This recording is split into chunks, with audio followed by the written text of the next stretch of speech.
بسم الله الرحمن الرحيم.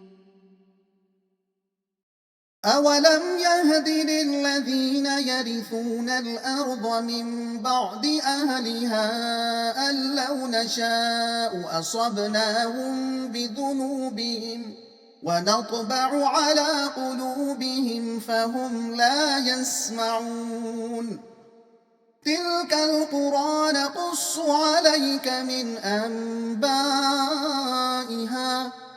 ولقد جاءتهم رسلهم بالبينات فما كانوا ليؤمنوا بما كذبوا من قبل كذلك يطبع الله على قلوب الكافرين.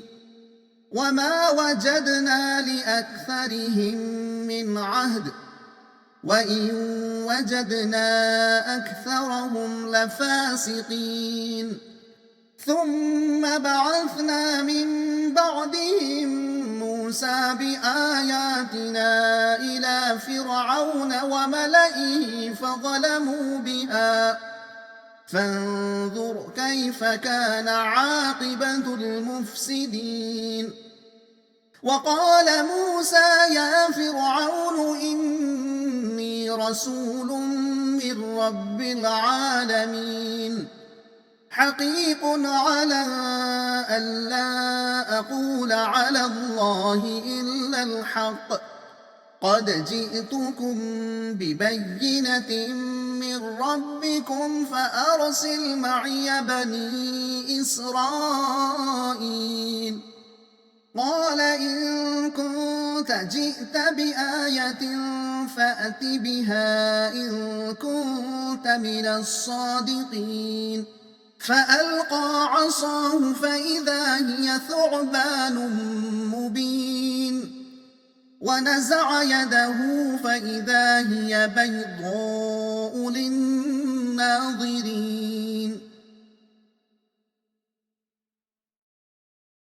मज़मून जब कौम अपनी पेशरा कौम के ज़वाल से इबरत हासिल नहीं करती इसके दिल पर मुहर लग जाती है।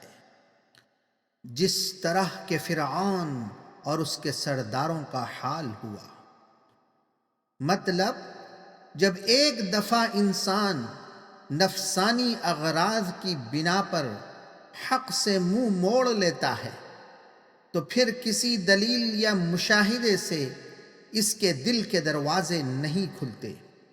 देखो, जब हमने मूसा अलैहिस्सलाम को अपनी निशानियां देके फ़िरऔन और उसकी कौम की तरफ भेजा तो मूसा अलैहिस्सलाम ने फ़िरऔन से कहा, मैं कायनात के मालिक की तरफ से भेजा हुआ हूँ, बनी इसराइल को मेरे साथ भेज दे।